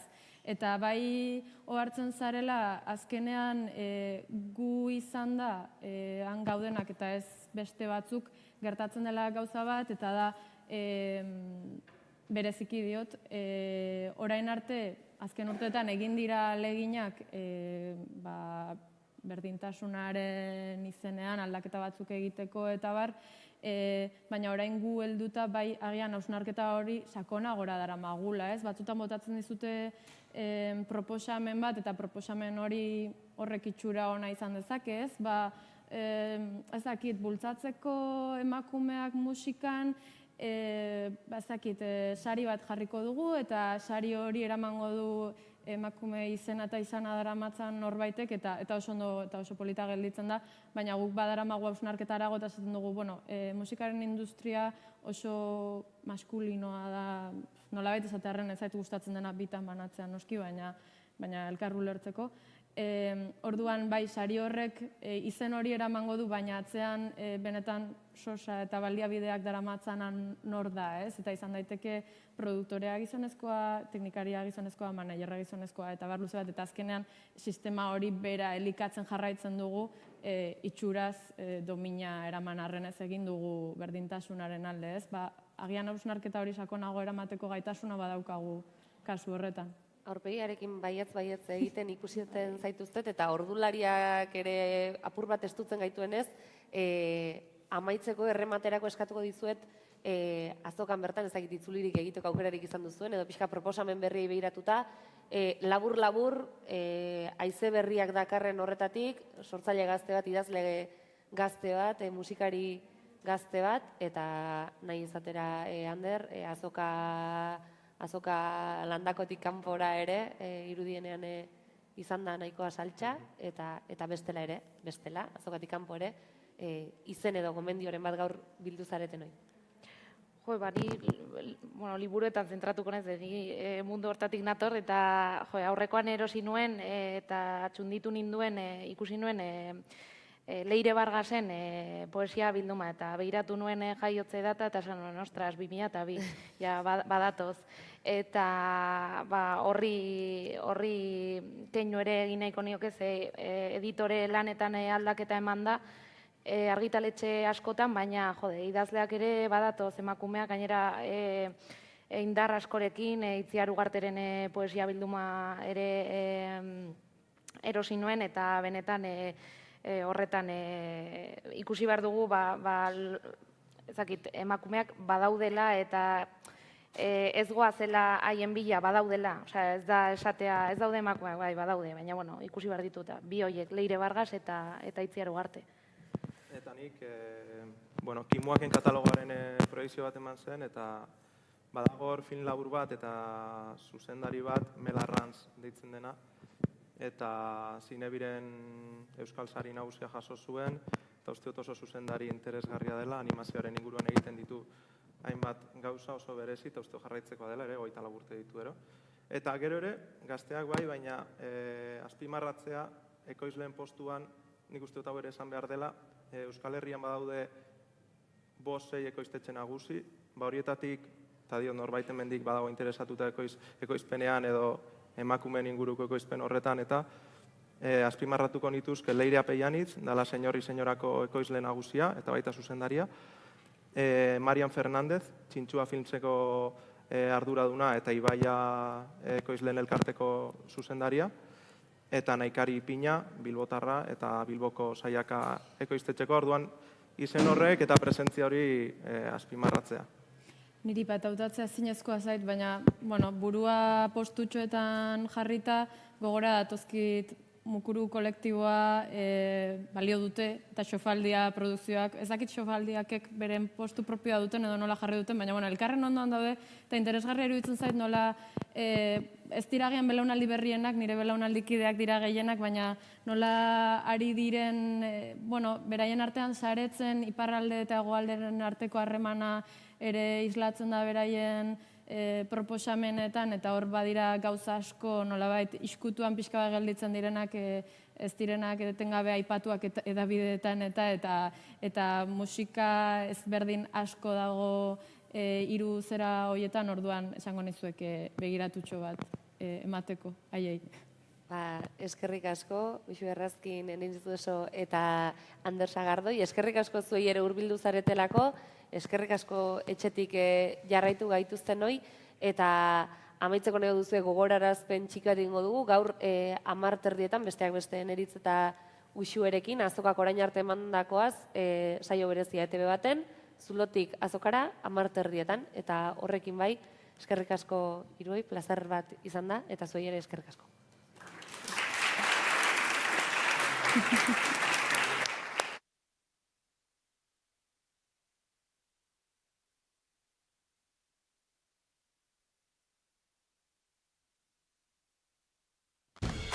Badu?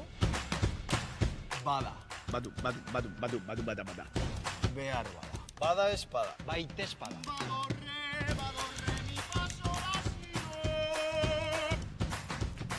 Badarrai, badario, badator.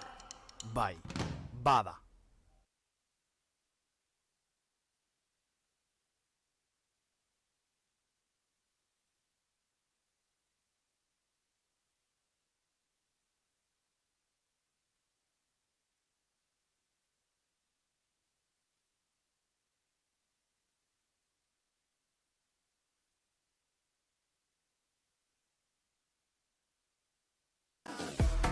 Urtero iristen dira Durangoko azokara lehen urratsak ematen ari diren sortzaile gazteak, baina zer gertatzen da egituretan? Ados, euskarazko kultur industria ia hutsetik sortu zuen belaunaldia erretiroa hartzen ari da, eta gazteagoak ari gara erreleboa hartzen, baina lekukoa ematen duenak uzten aldu aldaketarako tarterik. Sortu daitezke joera berriak, egiturak berritu gabe? Nolakoa da aldaketa horiek barrutik bizi dituztenen egitekoa?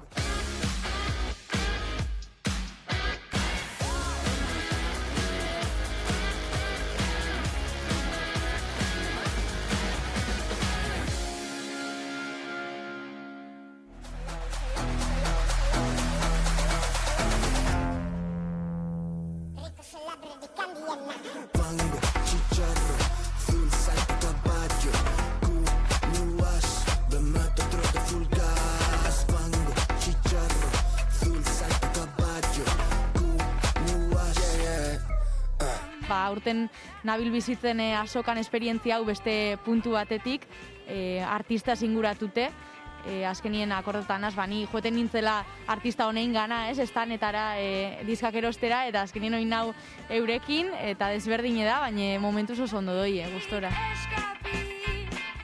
Neon izen naiz eta egon izen gehiago udanok jendiekin artistak ezagutzen, diskak erosten eta hola, eta diferentzia urten nik uste dela jende kopurua, askoz jende gutxixo da bilela aforuen kontu honeatik eta hola, baina guretzat ilusioz betetako urte bat izeten nahi da lehengo urtie beste aldetik ikustiatik azoka, ez?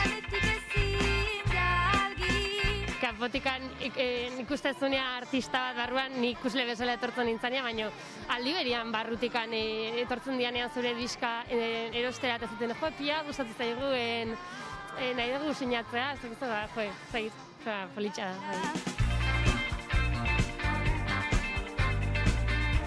Ni naiz Aitor eta abizena daukatu bizi. Eta etorri zian batzuk, nire gana, esan ez, kaixo, uizikoak gea, uizi herrikoak. Eta hori bakarrik nahi zuten. Transmititu behaiek, eta olako detailetan kontuatzen za jendeak zenbateko ilusioakin etortzen den askotan zure gana, eta kostiente izan bartzela jendeantzako ze berezia den momentu hori, ez? Nena neu Durangarra izan eran, azkenean beti, bizi izan dut oso etxeko giza, baina hori beti jasotzailearen paperetik eta irakurlearen paperetik. Orduan, bada, amets bat betetzea bezalakoa beste aldean egotea. Horrela? Bueno, ni Neritz Furiak naiz, musikari irundarra, eta, otsailean atera nuen Emadan izeneko diskoa, bigarren disko luzea, eta azokan izan naiz sarritan gehiagotan bisitari bezala, baina sarritan ere bai postuetan, baina stand propioarekin horrela ez.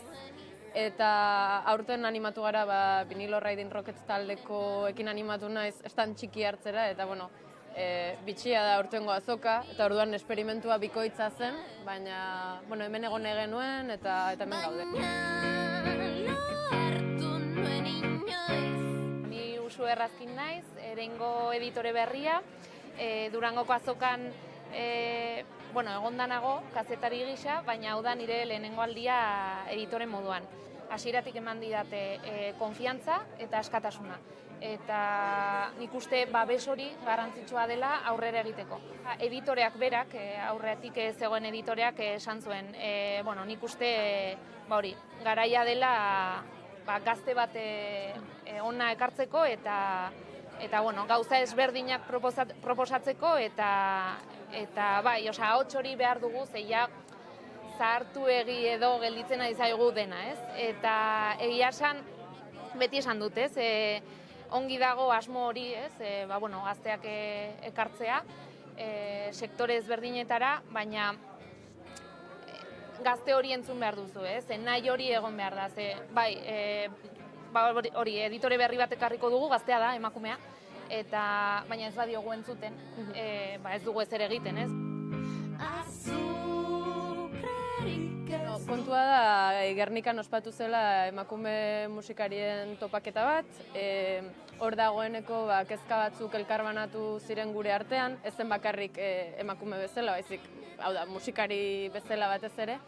Eta, hortik atera zen taldetxo bat, jarraitu genuen taldetxo horretan eztabaidan pantailak tarteko zirela, zerbait egin nahian, aldatu nahian batez ere gure lan baldintza duinagoak edo bilatu nahian gehien bat, beste hainbat kezkarekin batera. Eta konturatu ginen musikari elkarteak behar zuela une horretan zuzendaritza aldaketa bat, eta ez dakit, nolabait guk behar genuen leku bat, eta haiek behar zuten gidaritza berri bat, eta bi une horiek une berean gertatu ziren, ez? Eta horregatik hartu genuen musikari elkartearen gidaritza, naiz eta, azken finean, hori, aspalditik dator lan bat egiten, eta guk gehiago gasolina hori agortu baino lehen berria bota du. Lo hartu nuen inor.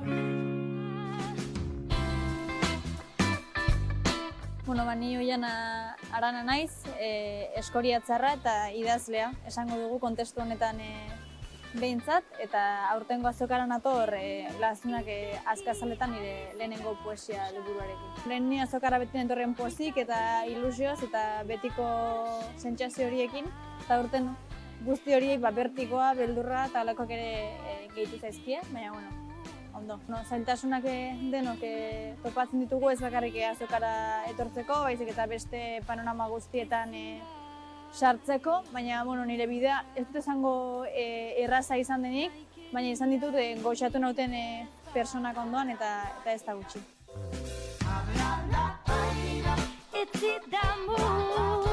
Aiande Etxebeginiz, basu joleaniz Jabolo Kiwi taldean, Garraziko taldeak gira, eta urten uin galduak gure lehen diska luzea aurkezterat etorri gira azokara. Beste manera batez ikusten dugu, bai, segurko da, bestaldean izaitea, beti zerbait berezi egiten du. Azkenean gu atxemaiten gira txipitan bezala itzulia egiten lauzpagost aldiz eta berdin diskak erosten, beraz azkenean ez da hainbeste aldatzen. Eginen dugu ere gure taldeko gitarristaren publizitate pixka bat, eta atera du ere lehen liburua, Profeten iruzurra deitzen dena, eta hor Bainoletz taldean ere atxemaiten alda, eta nik ere irakurri dut eta gomendatzen dut pertsonak ere.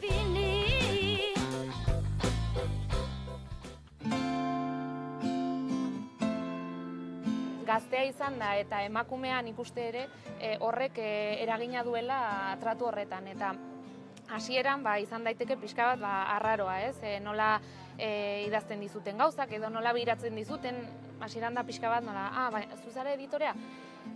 Sorpresa pixka bat badago, ez? Baina nik uste eta nik nahi dudana behintzat lan honetan da botere harremanak ez zaizkin gustatzen. Eta nik ez dut hori eraiki nahi idazleekin. Nahi dudana da elkarrizketa bat izatea, nik egia da ardura bat daukadala eta baietz edo zetz esango dudala, eta hori nire funtzioa delako, baina ez dut botere harremanik nahi, ze hori oso patriarkala da. Eta adibidez idazlek esaten dutenean, ez editorea gainetik dago, ez. nire kasuan ez behin. Nolabait badirudiela euskal musika oso entzule gaztei bideratuta dagoela eta entzule helduagoek ez dutela beraien playlista berritzen, ez? Gelditu garela gauza askotan, 80garren, 80garren hamarkadan eta kito. Eta bueno, hor badaude hainbat gauza hausnartzekoak eta ez dakidanak zer duten irtenbide edo irtenbide bat bilatu beharrotu zaien. Esan dezaket azken finean behar bat zegoela hor nahita ez zen norbait sartu beharko zela zuzendaritza horretan, eta bueno, orduan ongi etorriak izan gara alde guztietatik behar bat zegoelako eta beste alde batetik ahots berriak behar zirelako nahita ez.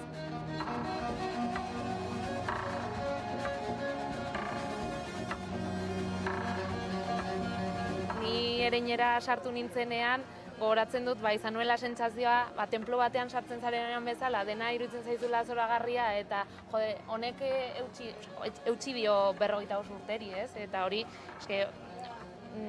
errespetu hori zor diozu, ez? Lan egin duten, nire kasuan lankidei, ez? Baina, iruditzen zait, zerbaitengatik sartu garela gu ere, ez gu garelako, baizik eta belaunaldi baten ordezkari gisa. Eta nik uste gauza berriak planteatu behar direla, eta nire kasuan entzuteko prest egongo direla, baina iruditzen zait beste bide batzuk proposatu behar ditugula, eta horiek modu batean ez dakit lagundu besteak edo bide berri horiek erakutsi eta hortik tira. Landu gabe zegoen bide hori dagoeneko eraikita dago ez, badago arlauza hor eta ez zabiltza artxintxarrekin ez dakit estropezukari denbora guztian, baina uste dut eta honetan entzun behar gaituzte, lehen esan duzun bezala, guri dagokigula gero hori, bide hori fintzea, ez? Orain daukagula aukera, eraikita dagoen zerbait horren gainean akatsak bilatzeko, gauzak aldatzeko, edo beste bide batzuk bilatzeko une batzuetan, ez?